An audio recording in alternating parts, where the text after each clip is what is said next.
And we're live. Hello, all, and welcome. And I am the Realist Philosopher, and this is the Realist Philosopher Show. So, how y'all doing today? Hope you're all doing good, fine, and well. So, I don't know if I'll be able to keep that promise, obviously, of the show starting at 8:30 p.m. New York City time. The time is going to ping pong around that area within a couple hours. That's just life. So, before we start with the crazy stories, I wanted to talk about something that's been bothering me. And it's partly why I don't have a pet. I've had some people ask me, Realist Philosopher, you live alone? Why don't you get yourself a dog or a cat? Why indeed? Well, first of all, I don't like cats. They seem disingenuous to me. They don't really do anything to earn their keep. I mean, hey, at least dogs, they'll do tricks. They're affectionate. They'll come when you call them. Yeah, they're more upkeep, but they'll play with you. They'll interact with you. They'll do some actual work to gain your affection as well. And while, of course, they're not doing all that much, really, they're not doing anything, actually, to produce, to earn their keep.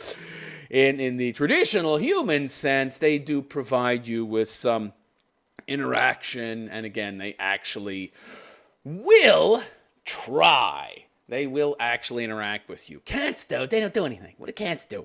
They just lay there. You hold a little fucking feather over them. They'll fucking bat their little fucking pads at it, their little claw pads. Maybe. They don't do anything.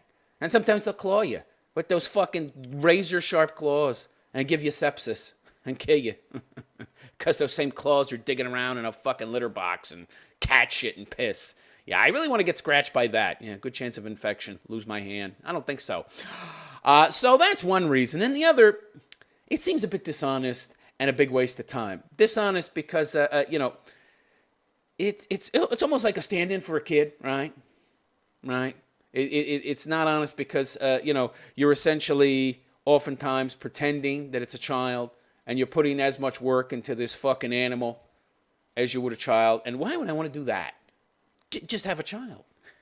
I'm not going to get a fucking animal, dog, cat, whatever, that oftentimes takes as much or more work, or at least as much work in many cases, as a baby. Why would I do that? It's like, just be honest with yourself. You want kids. So get a fucking kid. If you're not going to get a kid, don't lie to yourself and get a fucking dog or a cat. That's the way I see it. And when I watch these fucking videos on YouTube, I'm just like scratching my head thinking, well, just get a fucking kid and get it over with. Just have a kid. I see these guys and gals alike calling themselves the fucking animals daddy or mommy. Mommy's here. This ain't your mommy. It's a fucking dog. It's a dog. It's a dumb animal. I don't even know what their IQ would be. I don't think you can test it. It's not like you can go ask them what 2 plus 2 is and they'll fucking scrape their fucking paw on the ground 4 times. Which, by the way, that could be taught. That could be a cued response. Like they hear 2 and 2, those 2 sounds, and then they wrap their hands 4 times. It doesn't in any way, shape, or form mean they know what the number 4 is, that they have any concept of numbers at all. So, you can't test their IQ. What is it, 25, 30? Just above that of an amoeba? No, it's clearly more than an amoeba, obviously. But you see what I'm saying. They're dumb animals. Why are you pretending it's a person? This is what's so dishonest about it. People pretend they're fucking people, and they use them as stand-ins for children oftentimes, especially people who live alone. But I oftentimes see this with couples, too, usually that don't have fucking kids. But sometimes they do have kids, and they refer to the animal as a person. It's just so dishonest to me. And again, I'm going to put that much work and time and effort into something that's going to be dead in 7 years. What? That's the other thing, cost-benefit analysis. I'm just doing a cost-benefit analysis in my head. Okay, I got this little puppy here. Big dog, medium dog, small dog. Okay, if it's a fucking chihuahua, it might live to be 18, 20 years old. The smaller the dog, the longer they live. Metabolism and all that. Smaller dogs, lower metabolism. So, they live longer. Big, giant fucking dog, they don't live very long. Got one of these giant mastiffs. How long's it live? 2 years? Fuck me. That's not very long. So I'm getting what? 2 years of some kind of milk toast companionship. Can't talk. I can talk to it, but I can do that. If I just want to talk and have something not understand me, I can do that without the dog here. You could just talk to yourself. No dog. It makes no difference. The animal does not understand you. What are you having a fucking dog or a cat for talking to it? Just talk to yourself if that's the case, because it's the same difference. The dog doesn't understand a word you're fucking saying while you're talking to it. I need companionship. Get a man. I need a child. Have a child, bitch. It's just so pathetic. It's like people are too lazy these days to have kids. I don't want the fucking trouble. And I mean, if you, by the way, the reason I don't have kids has nothing to do with laziness. It's just, then there's the woman I'd have to put up with. And, feminism has done a fucking number on Western broads these days. The majority of them are just such objectionable human beings. I don't want to spend any time around them.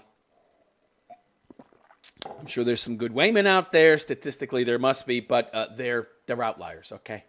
Just because there's exceptions to the rule doesn't disprove the rule. But yeah, why? I see some of these people with 3, 4 fucking dogs. Why? What's the point? Companionship. I mean, it's like, it's good for me. It's good for my well-being. It fills a space, a gap, a need, makes it easier for me to be alone. Are you kidding, right? You need it to be easy to be alone? What are you, uncomfortable around yourself? You don't like yourself? Is there something about you that, you don't want to spend time with? You need a distraction from yourself, so you get a little fucking yappy animal? Fuck that. I don't need that. I'm perfectly comfortable with me. I like me. I like my own company. I don't need a fucking little yappy dog or a entitled cunt cat. Cats. They're dumb. They're dumb. People talk about how cats are smart. They're not smart. Hey, you call them, they don't come. Very rarely. I mean, maybe some people have cats that come, but I've never seen it. I've never seen videos where you call the cat and it comes over. They don't do tricks. They won't play with you too much, or if they do, again, they scratch the shit out of you. Nah. You get them declawed, and they become like these depressed animals with mental problems. No. Fuck that. It's too much trouble. The benefit doesn't outweigh all the fucking time and effort. And another thing, you have to walk these things. Instead of changing diapers, you got to go outside and got to walk them 4, 5, 6 times a fucking day. Maybe them little tiny dogs with a little fucking bladder, you got to walk 10 times a day. What? If you don't, you come home to piles of shit and piss. Oh, yay! At least the baby dumps in a diaper. No, I just don't get it. And again, I really hate when these people are calling themselves daddy and mommy of the fucking dog. Talk about solipsism extraordinaire. It's a person. If I pretend it's a person, it's person. Perception is reality. I create my own reality. Hence, this dog is a member of my family. It's a dog, bitch. Now, it just strikes me as so dishonest. You're pretending it's a person, you're using it as a stand-in for a person, and hence you're essentially living a lie. No, not going to do it. Sorry. So that's why I don't have animals, okay? Would it be nice or enjoyable or fun? It's outweighed by the fact that, I'm not home very much, and when I am home, I'd have to walk that motherfucker.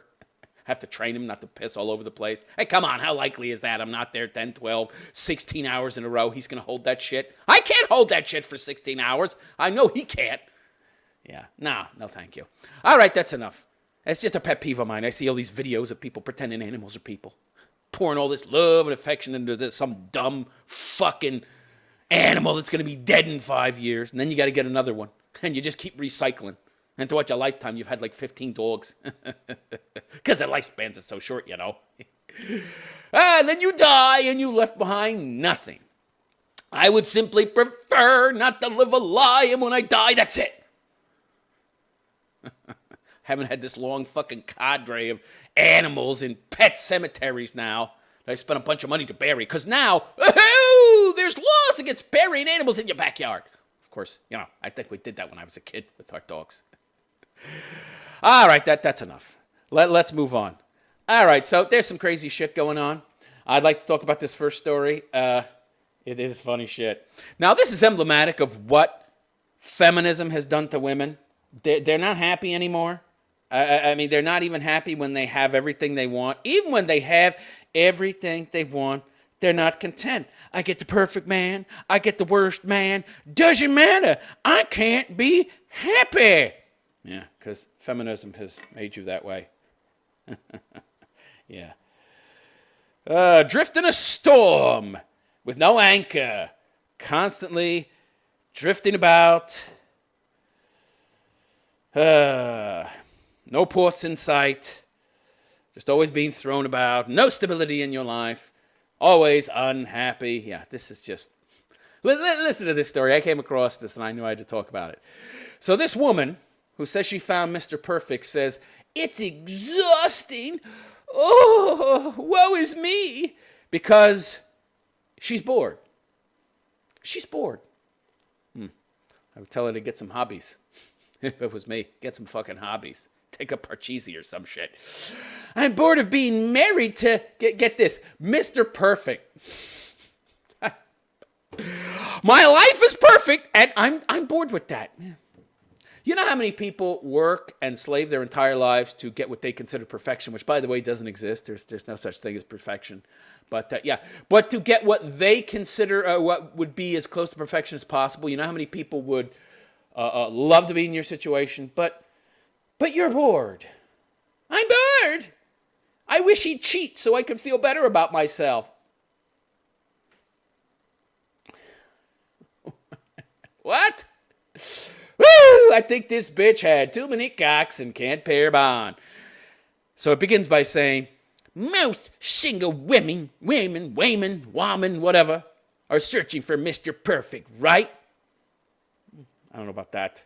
They seem to be wedded to their jobs. And as I said before, they seem to be wedded to their jobs, their cats, their dogs, their gerbils, their parrots, whatever animals they get as stand-ins for men or babies. But maybe a little imperfection is better.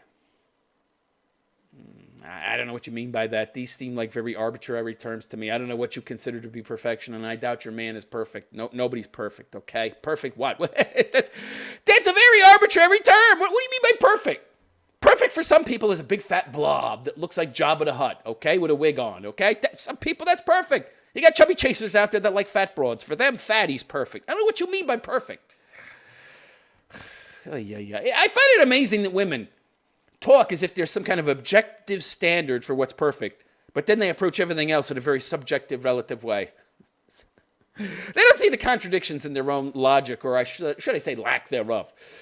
So the writer, Claire O'Reilly, age 40, oh boy, you shouldn't be complaining about anything. If you've got it good, you should shut the fuck up. You're 40, honey. The odds of you finding another man are nearly impossible. This is what I'm talking about. Sure, she talks as if there's some kind of objective standard, realistically speaking, in terms of what is perfection. But then she doesn't understand reality at all, and the fact that she's 40, and that, if she acts upon her boredom, irreconcilable differences is what the divorce papers will say, that she'll never find another man. So she talks about objective reality, but clearly she doesn't understand it, because there's no such thing as objective perfection in the way she's talking about it, because the standards she's talking about in terms of what we consider to be perfect are subjective. Pinhead. So she's married to John, age 46, and she married him 13 years ago, and he has not put a wrong foot forward since. Isn't that good? I would think that's good. This again. So this is like how women talk about how they can't find men because they're too beautiful or too perfect. They seem to view positive traits as bad things. Very odd. So today, in a startlingly honest, retarded piece, Claire reveals why she's so frustrated with being married to Mr. Perfect. Again, I don't know what that means. Could you give me some criterion for what you consider perfection? No, because I don't even know. Yeah. I should have got an inkling of my husband's perfect moral fiber. Oh, he's a very moral and ethical person. Okay. Well, yeah, there is an objective standard for that, but that doesn't make him perfect, you dopey broad. I'm going to confuse virtues with, well, actually, that's a virtue. He has a strong moral compass. That's a good thing. He has values. I would think that's good. Well, I guess not if you're an immoral person. You would view that as a problem. When we were dating back in 2002, I called in sick to work, planning to surprise him as he worked from home. This is a recent story, by the way. So they dated for quite a while before they got married. So she knew what she was getting into. It's not like they dated for 2 weeks and then got fucking married. And it was some kind of surprise that he was some kind of perfect moral being, which nobody is, by the way. I guarantee you, honey, if you look hard enough, you'll find some problems. You're a woman. You can find some issues. Come on. Okay, so yeah, I called in sick to work, planning to surprise him as he worked from home. However, when I turned up with thoughts of a long, lazy, romantic lunch, he refused to ditch his responsibilities, even though we were supposed to be in the first throes of love. So you didn't like the fact that he's responsible? Which, by the way, makes him a great provider in most cases. So you didn't like the fact that he wasn't spontaneous, but you married him. Why? I don't understand this. That's like finding a business partner and then you find out he's a cokehead and a drug addict and irresponsible with money, but you sign a business contract to be business partners with him anyway. And then you're surprised when he gambles away all your money and all the company's money. You knew he was an irresponsible idiot when you took him on. Why'd you take him on when you knew all this? I don't understand this. What are you complaining for? You know what he was when you married him, and apparently you fucking dated for a long time before you got married. You have no excuses. So she goes on to say, I married Mr. Perfect anyway, yeah, so you have no right to complain. Shut up! But his ridiculous moral compass, what? Why don't you just work around that? Because that's not a bad thing. And it make you a better person? This is what I don't understand. It seems like you got lucky, and you got with somebody who's actually better than you. You're probably a 6 or something, and he's like a 7 or 8 in terms of the things that women appreciate and find attractive. So you married up, so you should be happy. And some people might see this as an opportunity for self-improvement. Yeah, my partner makes me want to be a better person, but no! You just see the dark side. You just see the negative side.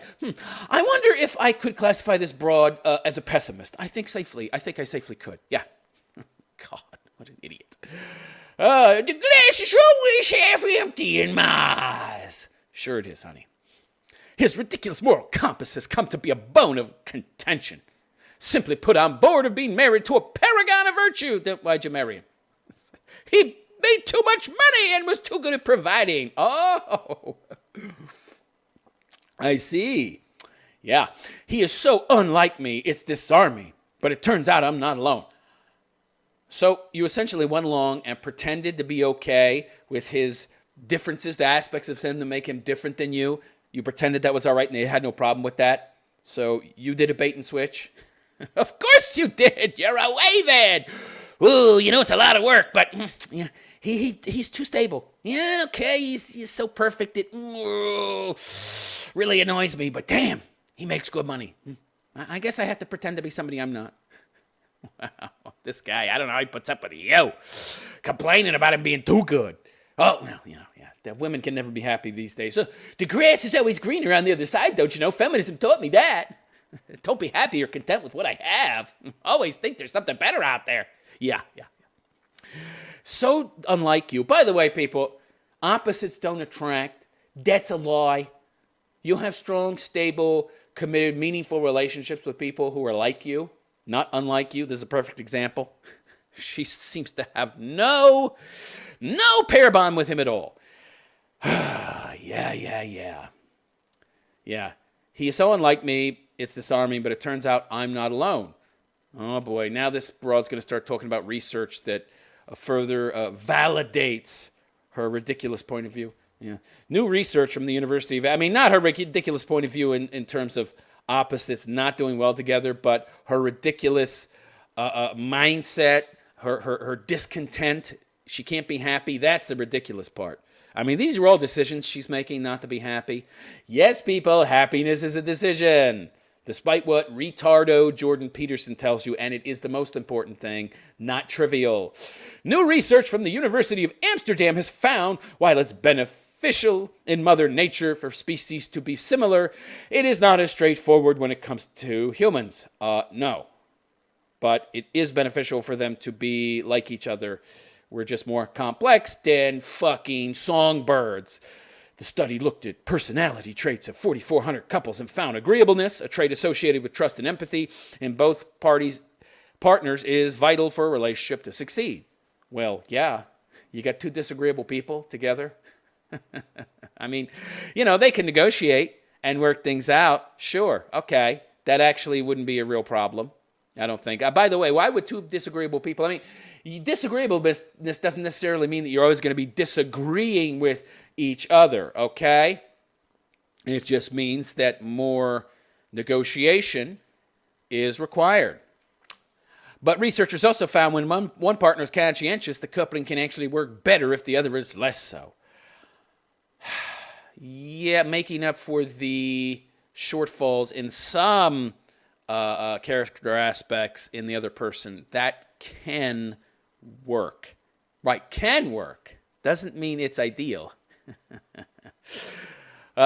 Which may go, so by the way, I mean, of course, how ideal is anything, right? Ideal, you got to be very, very careful when using the word ideal, okay? Because idealism, it's not necessarily always realistic.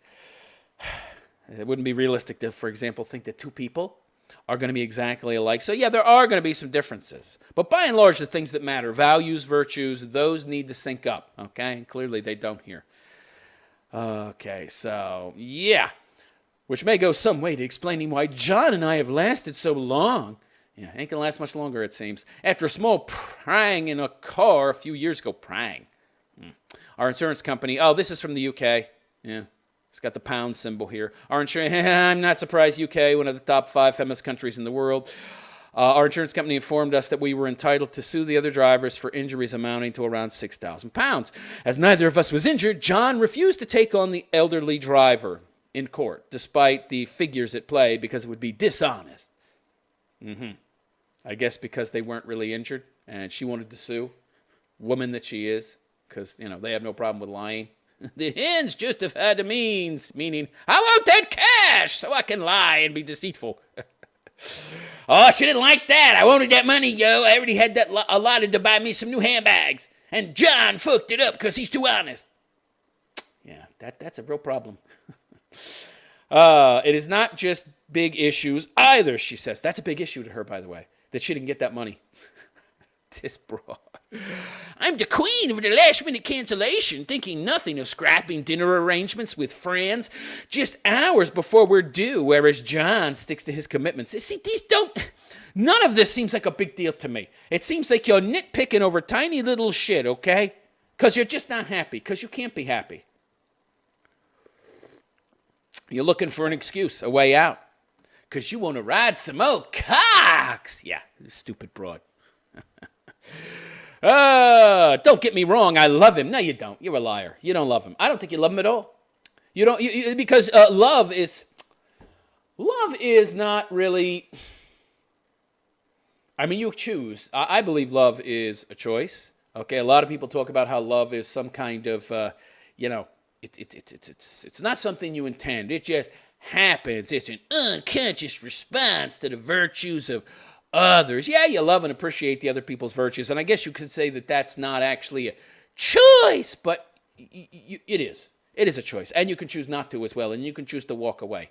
Abso-fucking-lutely. So why don't you walk away, honey? And you don't love him anyway. Give me a break. Give me a break, because you see everything that's good about this guy and virtuous is a bad thing. How could you love him?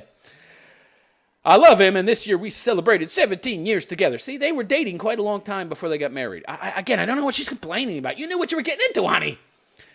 13 of them married, but I wish he'd lie, cheat, defame, or slander just once so I could feel better about my own less than perfect character. Oh my God, so it's all about her. Wow. So, essentially, she's not a good person. Her self-esteem could be better, and she really doesn't want to improve herself, and she's very insecure, So always be near this person who's virtuous. And as she said, paragon of virtue and has a strong moral and ethical compass, makes her feel worse about herself. Well, then leave him and find somebody who's as big a piece of shit as you. No, they wouldn't make good money. Oh, well, you know, well, the Amsterdam research didn't define the term moral incompatibility. Yeah. That's because it's usually not a problem. If it exists, we definitely have it. Why don't you change? Why don't... This is great. So, he didn't want to sue that old couple because they weren't really injured and it would have been dishonest. She wanted to sue them, though, because she could. Why don't you feel shame and then see that shame as something that necessitates you changing? Why don't you do that? Why don't you take what you're viewing as a negative and turn it into a positive? Why don't you take lemons and make lemonade? No, I don't want to be that self-aware and have to look so closely at myself. I already feel like a big piece of shit, but I don't know why, and I don't want to look closer to know why either. You're the problem, then. He should be less perfect. Right. I want to tear him down. This is what women do. I want to tear him down. I don't want to raise myself up. I want to bring him down to my level.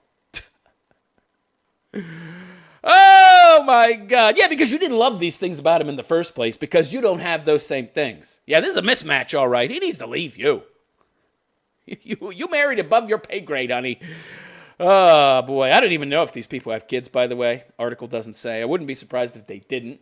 She sounds like an uber-feminist cunt. No kids for me. I might have to do some actual traditional female chores, Dan. No way. Yeah.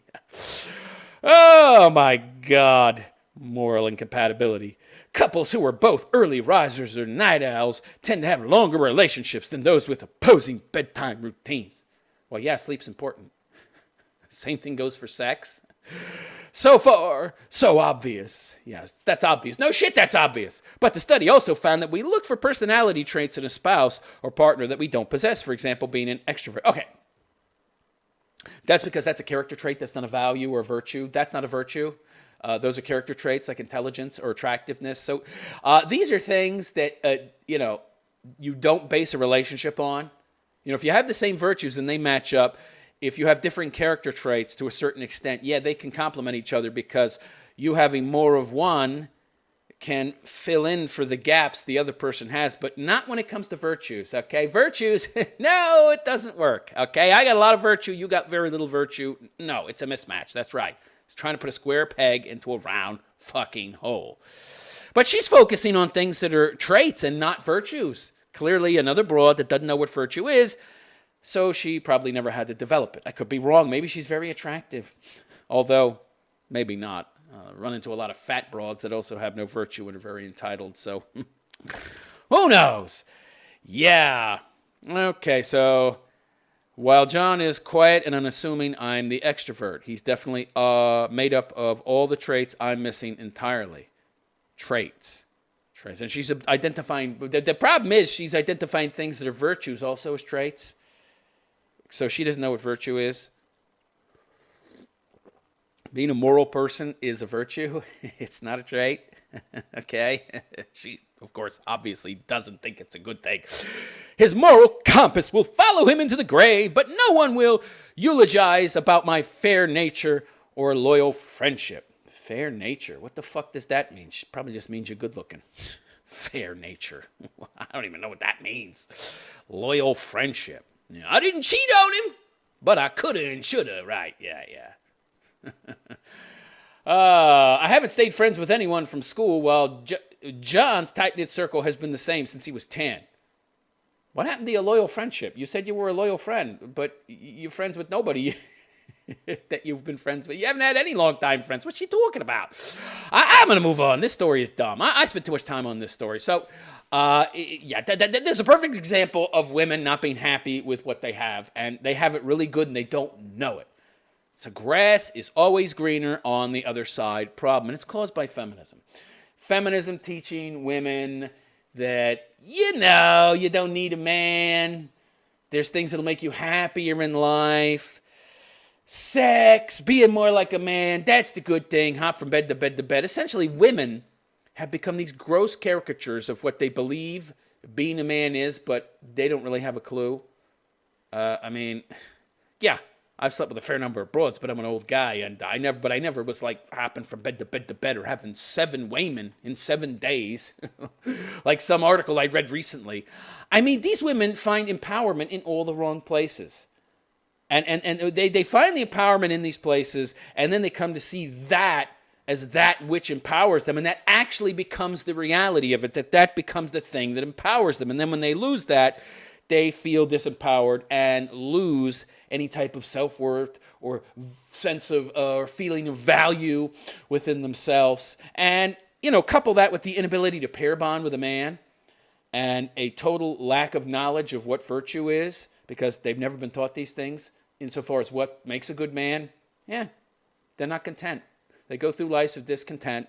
Not getting what they've been taught is what empowers them and makes their life meaningful and enjoyable. So, yeah, they got it good, but they don't know it, and they're always unhappy. Way to go, fat land whale, spinster, feminist broads. You have achieved your goal and made the majority of women as miserable as you were.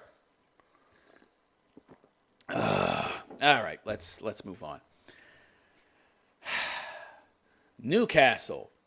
Another story from the UK. I gotta stop talking about these UK stories. They're just so prevalent in terms of talking about nutty leftist shit. All right, so Newcastle. Male-only tennis club faces eviction over, get this, sexual discrimination. I don't know what it is about you ladies. You feel this need to be where we are. Why? You don't need us, right? You're independent women. Why do you need to be where we are? City of Newcastle has threatened to kick a male-only tennis club off of its courts unless it opens up its membership to women. Uh-huh. Yeah, we can't have our own spaces, right? Can't have your own space. Now, of course, you've got universities ever more having these segregated graduation ceremonies. This is for blacks only. Whitey can't have his own space, and neither can men. You're too privileged. We need to get some of that magic privilege dust, that magic privilege fairy dust to rub on us. And, of course, to do that, we have to be in the same area you are, associate with you. You don't want to associate with us? Well, motherfucker, I'll take you to court and make you. Yeah, great, because, wow, isn't that so flattering? I have to take you to court and force you to want to spend time with me. You ladies are pathetic losers. How pathetic are you? How pathetic are you that you need to take me to court and sue me to want to spend time with you? What does that say about you? What does that say about you? I don't care what it says about me. I want to profit. I want to be around men and get some of that magic pixie dust to wear off on me. I want it to rub off on me so I can make a lot of money. Men are so good at making money. If I spend time around men, I'll be able to make money too. Yeah. These people believe in magic. It's great. So the council, I don't know what that is. Council, community council, has written to Adamstown Rosebud Tennis Club warning it will not renew its yearly agreement to use the Adamstown Park courts if it does not amend its constitution to admit Wayman members who have the same status, rights, and obligations as male members. Now, they're a private club, so they can decide what they want to do, but apparently not, because they're using a public space. But, wait, this is crazy, yeah. What if I'm in a park? What if I'm in a public park meeting with people? If you're using a public space, we could tell you what to do. Wait. This is insane. It's a public space. It's taxpayer funded, which means I fund it too, but it's a free space. It's outside. It's for everybody to use, but you can't tell me in a free public space who I have to associate with. Yes, we can. We want the Wayman vote.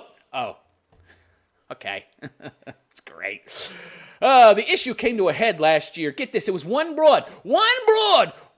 leading Newcastle female player. And it's about money, by the way. Just wait. Emma Pollock, rhymes with bollocks, which is what this is, discovered she was not allowed to join the club because of her gender. Yeah.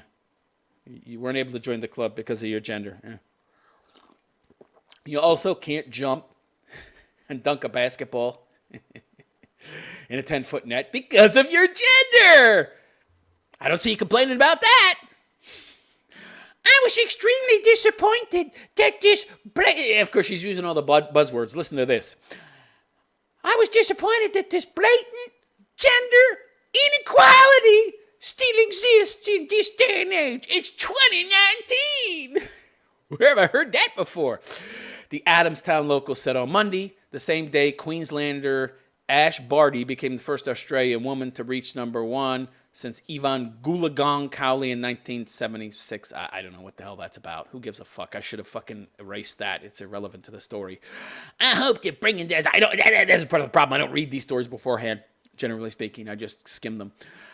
So I hope that bringing this issue to the public's attention will encourage all sporting clubs across Australia to support fairness and gender equality. Right. Well, what do you mean by fairness? You mean equality of outcome.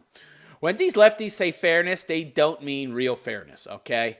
Because real fairness in the real world rarely exists, okay? And it doesn't have anything to do with outcome. They think it does, though.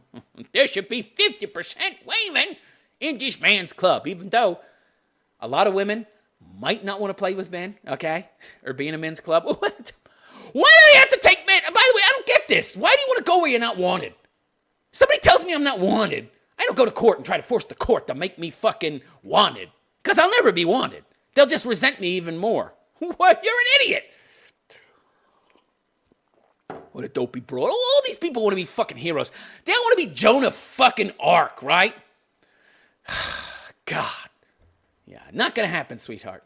That was a lone case. That was an outlier, all right? Miss Pollock said she also found out the tennis club's members received heavily discounted court hire, which females would never be able to access.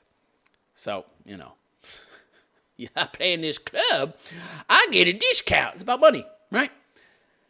So Tennis Australia said on Monday that it had been working with the council and club to address this unacceptable situation. Why is it unacceptable? Why don't you find it unacceptable that she can't dunk? Why don't you find that unacceptable? I don't understand. Unacceptable. Why? They're a private club that just happens to be using a public space, and you think because they're using that public space that you can then tell them what to do in their private club. Yeah, you have a private club, but you're meeting on public property, so we can force you to take in women into your private club. So there's no such thing as private clubs, really, unless I want to have it in my basement. I can't play tennis there, unless I'm Bill Gates or Ocasio-Cortez, who probably has a fucking indoor tennis court in her basement of her fucking building, like she has an indoor pool, an indoor garden, an indoor gym, but it's not a luxury building. No. I'm going to have to spend $10,000 a month on rent in a luxury apartment building to be able to get the privacy I want. So, do you really have privacy or freedom of association? No, not effectively, unless you're uber wealthy. Oh, boy, this is great. This is great. Tennis has a long history as one of the most inclusive and welcoming sports. Yeah. And by the way, do women and men play together? No! What do you mean inclusive? Yeah, women can play and compete. And by the way, the only reason that I watch tennis, women's tennis, which I don't really watch very often. In fact, I can't remember the last time I did. But if there's a good-looking broad, I would watch. Because they're wearing those short skirts and that flimsy little underwear. And you get to see that tight, taut, in many cases, not all, because that's Serena Williams as an ugly blob. And I wouldn't want to watch her play tennis. You couldn't pay me to watch that. I might see something. And I don't want to see what I would usually want to see on most female tennis players. Because most female tennis players have great bodies. But she's a disgusting animal. Anyway... And I believe the conspiracy theories and reports I've heard that she used to be a man. I believe it, baby! Anyway, has she had kids? No? Is she pregnant? I don't know. Anyway, but that's the only reason I would watch.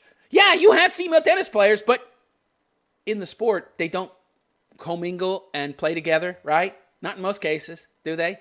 Unless you have those mixed couples matches where you got a man and a woman on one side and a man and a woman on the other. Otherwise, no! This is so stupid. That contradicts your argument that it's inclusive. That's like saying football's inclusive. Yeah. Yeah, it's inclusive, but you don't see women playing football with male football players. Got this scrawny little 100-pound broad and this big 300-pound linebacker. I think that would be immoral. I think she would get twisted into a fucking pretzel. I think she'd get broken in half if she tried to play in that fucking game. This is so stupid. This is so dumb. As a local tennis player and qualified coach, says Miss Pollock. Oh, qualified coach. I see. Now I'm starting to figure it out here. She wants to expand her client pool.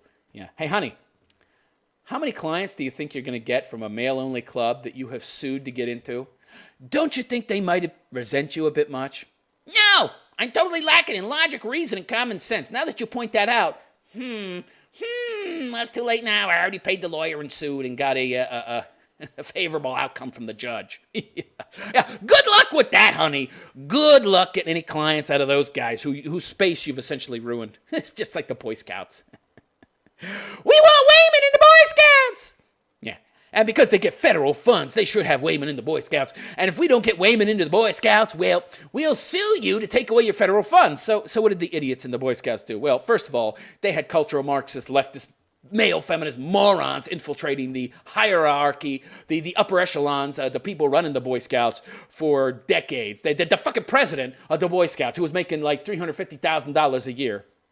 By the way, he doesn't make it anymore because he destroyed the organization and they're bankrupt now. But when it was a viable organization that had this male feminist cunt running it, they were just looking for an excuse to get women in.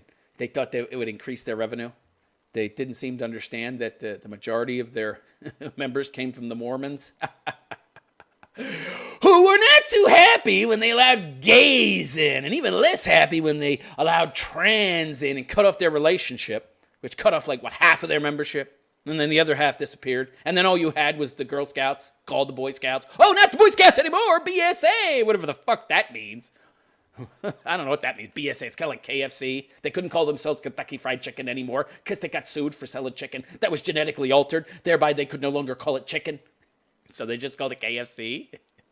Same fucking thing. It's the same thing. Male space, private club, but sometimes using public land, okay? Well, now you got let in women.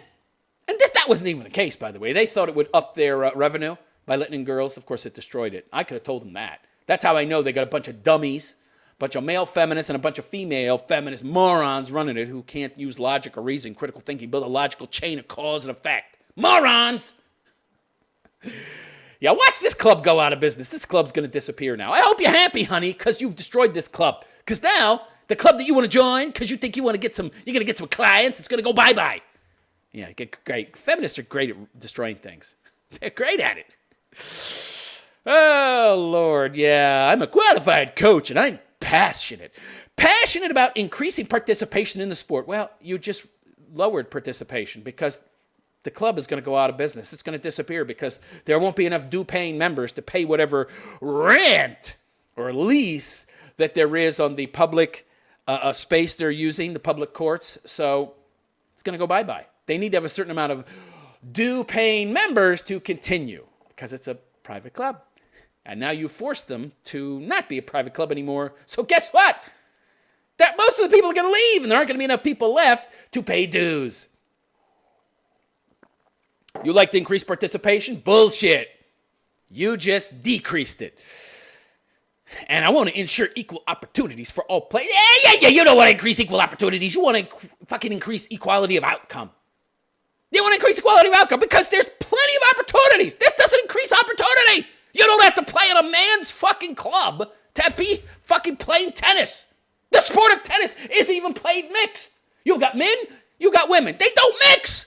What are you talking about? You may increase the opportunity to play with men because men are better players and they'll challenge me more than a Wayman would, so they'll make me better players. I see. This is the same fucking argument you get with these gentlemen's clubs and all that. These women want to become members because they figure if they spend more time around men, they'll be inadvertently mentored by spending time and listening to them, and maybe they'll learn more about business and logic and critical thinking and reason, and maybe they'll get more business contacts and in turn become more successful. The magic air theory. This is the same bullshit. Yeah, you gotta share my space. You gotta be in my fucking vicinity to become better yourself. Why don't you go fuck yourself, bitch? There's plenty of opportunities. There's female-only clubs, by the way. I think you don't have a problem with that. You know what I encourage you men to do in the UK? Sue the fuck out of these female clubs. Fight fire with fire. Okay, fine. Fine. You want to be a member of my club? You want to sue me and force me to take you as a member? I'm going to sue you now, bitches. And I'm going to join your fucking club. How do you like that? I don't like that. And the more that they sue the men's clubs to join, you should sue the women's clubs. And eventually they'll say, okay, no mas. I don't want to join your clubs anymore because now, in addition to getting into your space, unfortunately, you're destroying our spaces. You're gaining nothing. Oh boy, this is so great. We have our own spaces and we get to invade the men's spaces too. That's what they want. But the moment they start losing privileges, they're going to dial back the rhetoric and dial back this bullshit activism, which is really all this is. And then you could have your spaces again. Don't sit idle. Don't sit idle. If there's a female gym in your neighborhood, go join it. And when they say you can't join, sue them. If there's a female club in your area that's using public resources and public land, sue them. When they tell you you can't join, sue! Fight fire with fire. That's the only way you beat these people. Use their own tactics against them. This pisses me off. Opportunity, equal opportunity. You don't care about equal opportunity, you cunt. There's plenty of opportunity. Tennis isn't even a mixed sport. So why the fuck do you need to join a men's club and make it all access, women and men allowed, when that's not even how the sport is played? Right. It's total bullshit. Total bullshit. There was no place in our city for this type of discrimination, she said. No? You don't discriminate? The suspected pedophile? You didn't invite him to your house around your daughter for tea and crumpets? You know, take him out for drinks? The 70-year-old dude, the lech, that's checking your ass out every time you leave your house? Do you let him grab your ass? Or do you avoid him at all costs? Oh, I thought you didn't discriminate. Oh, you do discriminate. Oh, yeah, but there's right discrimination and wrong discrimination. Well, who decides? Who decides which is right and which is wrong? Oh, it's totally subjective based on the individual. So why don't we just leave it to that and let people associate with whoever the fuck they want? Oh, we can't do that. No, then we couldn't destroy male spaces and disempower men, while at the same time empowering women. Of course. Oh, and who gets to decide which is the right and which is the wrong discrimination? Oh, the political narrative of the day, the global elites. Chairman Mao, perhaps. It's fucking ridiculous. We are committed to addressing inequality and creating a caring and inclusive community. Inclusive. Again. Inclusion has to do with a lot of varying traits. Inclusion based on what? Sex? Race? Ideas? Well, we care about what's between your legs, but not what's between your ears. Oh, I see. Okay. You're not inclusive. What about being inclusive of people who don't want to deal with you? What about that kind of inclusion? What about the kind of inclusion where you accept the wants and beliefs of others? No! We can't have these people in our community who don't want to deal with us. You're not inclusive of them. This is great. She's contradicting her own argument. I want to be inclusive, so I'm going to be inclusive by being intolerant. I'm intolerant of their lack of tolerance of women in their group. Well, what makes your intolerance better than theirs? It's crazy. Yeah, I'm committed to addressing inequality and creating a caring and inclusive community. This includes making our city's assets available for the enjoyment of everybody. Wait. You can use those same courts when they're not using them. This is what I don't understand, okay? So clearly, this male tennis club pays a leasing fee to use public courts, but at a specific time, and at that specific time, that court is theirs because they're paying a fee, so it's theirs. So by that argument and logic, they shouldn't have to include anybody they don't want to because they're paying for that space and that time. It's not like it's being given to them to have exclusive access at that time. They're paying for it. So let me get this straight. I'm paying for the right to in no way, shape, or form have control of who uses this court, even though I'm paying for that right. What? This is so retarded. Why would anybody pay for exclusive access for a certain amount of hours at a certain time of day, on a certain day, if they don't get it. It defeats the whole purpose. What? This is so stupid. Dumb. All right, let's... So retarded. Let's move on. All right. Oh, yeah, this story. Did you hear about this story? That 17-year-old in Scotland, I believe, who got into an argument with his dopey teacher, some old hippie dude who, didn't believe in two genders. He believed in a whole rainbow, and he got suspended. He didn't just get kicked out. It turned out now he's been suspended for 3 weeks, all for saying there's two genders. First, you got the governor in Oregon turning the state police into jackbooted thug mercenaries who have no respect for the law. Go grab those political dissident fucking Republicans who don't want to agree with me. Just go grab them. What's the charge, ma'am? No charge. I'm turning you into jackbooted thug mercenaries who are just going to go grab and imprison anybody I want you to. To hell with the Constitution. Well, okay, you pay our salary, so, we'll go break the law. First you got that in America, and then you get this. You say there's two genders, you're suspended. Probably the best thing that could ever happen to this kid.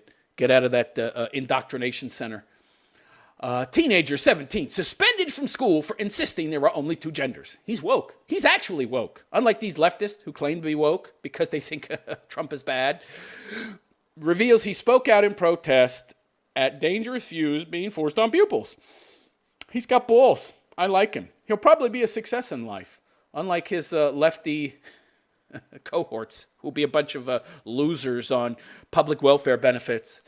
A teenager was suspended from school after insisting there's only two genders. Has revealed he spoke out in protest of dangerous views. The 17-year-old sparked an international debate about transgender rights and free speech after a secretly filmed video clip of him being reprimanded by his teacher went viral. I saw the clip. I found it very disturbing. And I also saw I really don't know what kind of context they think could exist before this video was shot that would justify his views. And I love how the left does this. And they do this all the time. And they have this very interesting double standard, the way they apply it. So whenever they take a conservative out of context, they have to isolate, completely, 100% totally isolate one sentence so that you see no context at all. Just that one sentence, okay? And they'll say, look, this person said that. Well, there's no context. It's one sentence. No, they're evil scum racists. See, they made this statement. And then you go and look at the actual whole paragraph and the minute before and the minute after that sentence, and you see, oh, that's not what they meant. Meanwhile, you call the left on their action, and you have like actions, and you have like 2, 3, 4-minute videos where you have the context. They'll be like, oh, well, you don't know what happened before that. Yeah, I do. I got like a minute or two before this person said that, a minute or two after, and the whole fucking conversation was objectionable. The context is right there. No! You don't have enough information. Yeah. Right. Okay. Yeah. He was thrown out of class after arguing that only two genders exist, male and female, a position which his teacher claimed was not inclusive. Not inclusive of what? Not inclusive of what? It's 100% inclusive because men are men, women are women. That's 100% of the population, of human beings anyway. So how's that not inclusive? The schoolboy has now been told he will be suspended for 3 weeks. I remember getting into a fight or fights in school. I remember breaking some kid's nose and I got suspended for 3 days. Well, maybe it was a day or two. I don't know. He started the fight, by the way. Punched me in the face, so I busted his fucking nose and broke that motherfucker. I think I get suspended for a day or two because I defended myself. And this kid gets suspended for 3 weeks. Seems disproportionate. But then again, that's the whole point. Send a message to the other students not to embrace evil, non-inclusive ideologies. Yeah, which is exactly what theirs is. That's what the left does. Everything that they're saying about you is true about them. If you want to understand the left, all you need to do is look at what they say and then apply it to them, because every single thing the left says is a form of projection. It's a little trick of the Frankfurt School of Critical Theory. You just project onto your enemy what is actually true about yourself, and while they're scrambling to defend themselves and disprove what you're saying, the goalpost gets shifted, the argument gets changed, everybody's distracted away from what you were discussing, and instead we are focused on the character of the person you are attacking with shit that actually applies to you. Oh, boy, yeah, the schoolboy has been suspended for 3 weeks. According to his friends, the boy spoke out to let people know what's going on in the education system. It's a travesty. Yeah, the education system doesn't educate people at all. One told the Mail on Sunday he decided to film the teacher because he wanted to show what was going on in schools today for simply stating there are only 2 genders. My guess, he got suspended for making that film. That's why they suspended him. They won't say that, but this came after he had made that video recording. And they didn't like that. And they want to discourage other students from doing similar things. He has nothing against anyone who identifies as LGBTQ. By the way, I mean, I remember when I was younger, gay is gay, lesbo's lesbo, they're still waymen. Now all of a sudden you're a different species or something? But completely disagrees that there are more than 2 genders and that it's a social construct. That's because it's not a social construct. If it was a social construct, me believing that I was a woman would make my cock disappear and a vagina appear in its place. That doesn't happen. It's not a construct of any kind. My beliefs, how I identify, doesn't in any way, shape, or form change objective reality. Boom! 2 genders. It's pretty obvious to me. Not so much to these idiots like this teacher. He believes telling kids that boys are girls and girls are boys is a very dangerous thing and wanted to get his views across to the teacher. It is a very dangerous thing. It completely 100% undermines our perceptions of objective reality, which is kind of the whole point. I mean, if you undermine the very foundations of reality for us, what we are, what are we? Who am I? You undermine that, that's it. Game over. You can't come to any real or true conclusions about anything after that because you're in no way, shape, or form moored or anchored in reality yourself. His view is that scientifically there are only 2 genders. The new gender theory, it is not a theory. In science, a theory is something that's a fact. And the theory is the argument that explains the fact. Okay, this is not theory. This is a hypothesis that is wrong and been proven wrong. So it's an incorrect hypothesis. This new incorrect hypothesis that there are only unlimited genders, is something that should be discussed and debated. No, it's been discussed, it's been debated, but it can't be discussed and debated. The fucking teacher kicked him out of class when he tried. I need more coffee, hold on. Maybe I need less coffee, but the way I'm zooming along here, but, ooh, Jesus. All right. Yeah, this teacher doesn't believe there's 2 genders. He believes there's unlimited genders. It's hard to believe. This teacher looks older than me. It's amazing you can reach such an age and have no sense. That speaks very directly to the insulating effect that being a leftist has. So it should be discussed and debated, but it can't be. Not just thrown into a class discussion, and if you disagree, you get kicked out of the room. Not thrown into a class discussion. Wait. Isn't that how you debate and discuss it? By throwing it into a discussion? I don't understand that. So in a way, this fellow student of his is disagreeing with his way of going about it. But if he didn't go about it that way and throw it out there to be discussed, which is how discussions start, it would never be discussed because the teacher certainly wouldn't discuss it because he's pushing one narrative and it can't be discussed. So the incident took place when the teacher logged onto a website and found only male or female gender types listed as options, which he claimed was old-fashioned. Yeah. Postmodernist, right? Postmodernism is a convenient tool of cultural Marxist leftists. It essentially introduces the exact opposite of that which are the traditional norms of a society or culture, and then pushes those as the new normal, and then they displace the old traditional paradigms of that culture. Yeah. When the schoolboy disagreed, he was ejected from the class. It's a power play. It's a way to gain power, right? That's all it is. It doesn't speak to the morality or validity of those who are seeking to gain power. It's just a tool for gaining power. That's all postmodernism is. When the schoolboy disagreed, he was ejected from the class. After being allowed back, he secretly filmed the teacher. Ooh, can't do that. Don't film your Marxist professor or your Marxist teacher. Oh no, that'll get you soundly thrumped and kicked out. In the video, which has been watched on YouTube a lot, the teacher can be heard telling the pupil, "You're entitled to your opinion." But clearly he's not entitled to his opinion. Oh, I see, he's entitled to his opinion, but he should keep it to himself. But then he's not entitled to his opinion. See, there's various things. So the term, and these people, by the way, this is part of what postmodernism does. It seeks to brand everything relative while at the same time pushing a particular narrative that is 100% oppositional to the existing narrative and existing traditions of a culture. It's very interesting.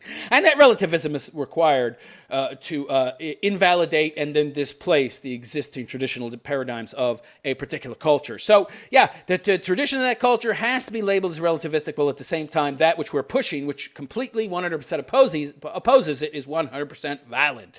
So at the same time you're embracing relativism, you're embracing an objective truth about your point of view. But everything's relative, yeah. And by the way, if you're wondering, why can't this bullshit just get rid of the contradictions that exist within it? Leftism and postmodernism. Why are the contradictions there? Because they can't be avoided. They can't be avoided. It's impossible. Because it's retarded nonsense that makes no sense. Because there's contradictions. Just teaches people to believe this stuff and not even be able to see the contradictions, because at the same time you don't teach these people to think logically, critically, reasonably. Logic, in fact, is a tool of the patriarchy. Yeah. That's a white man's tool. Yeah, okay. You're entitled to your opinion has meaning. In his mind, I guess, being entitled to your opinion means you can have the opinion, you just can't voice it. But during an exchange, the pupil says, "I think it's silly to have anything other than two genders, sir." The teacher then urges, "Could you please keep that opinion to your own house, not in school?" Well, doesn't the same logic apply to you? I mean, he doesn't like what you're saying. But of course, the teacher's a collectivist who's been taught that majority rules, collectives rule, and if the collective says something is right and correct, then that is perfectly okay to talk about. But if you oppose that, no. You got to keep that to your own house. You're just an individual. You're just an individual. You're not part of the collective. And you're not part of the aggrieved, protected minority, right, who shares my views. Because we've weaponized them, you see, to create this protected minority that nobody can challenge. And if you do, you go to jail. See how that works? Nifty little trick there. Keep that opinion to your own house. Why don't you keep your opinion to your own house? Well, I believe what is politically correct, so I get to speak my mind. Oh, so there's no free speech, I see. And by the way, there is no free speech in Europe. The 3-minute clip triggered a furious debate online, with many saying that the boy had been unfairly treated. No shit. While others insisted that the teacher was in the right. How? Explain how the teacher was in the right. You just saying it doesn't make it so. According to an education source, the boy was suspended for breaching school policy by secretly filming the teacher. See? I called it. And of course that's a policy. Because the majority of their teachers are probably Marxist, leftist, postmodernist scumbags who use their postmodernism to flip the script, turn everything on its head so as to gain power and displace those who are in power with themselves. Or they think it'll be them, but it really won't be them. According to an education source, the boy was suspended for breaching school policy by secretly filming the teacher. But of course, these people get a big rush of power. It's a power trip for these idiots, right? Yeah. An Aberdeenshire council spokesman said the public sector has a legal duty to show due regard to certain protected characteristics. See, I called it, including age, sex, and gender reassignment. Wait. Certain protected characteristics, due regard. It's interesting language. Has a legal duty to show due regard. Notice he's not using the truth. He's not speaking the truth. To show special preferential treatment that nobody else gets, which is what he really should have said. To certain protected classes. Why are those classes protected? Because they're an oppressed minority. Why are they an oppressed minority?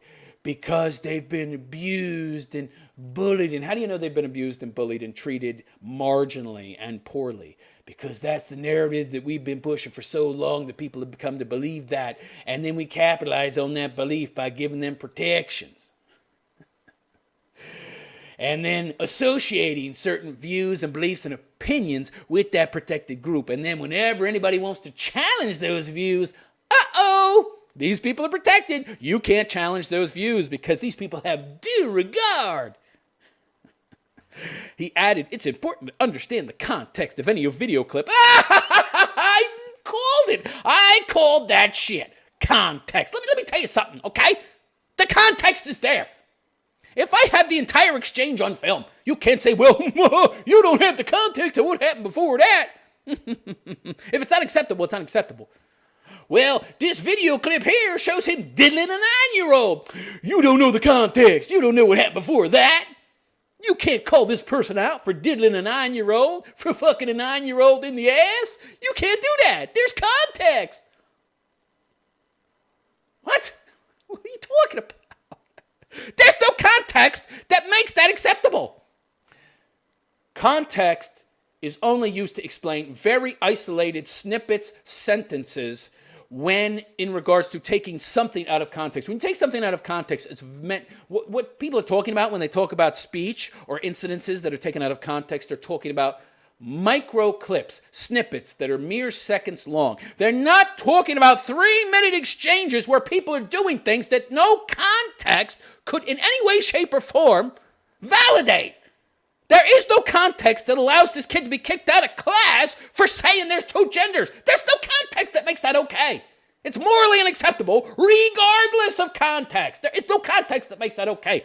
Unacceptable behavior cannot be contextualized and then made all right. You idiots.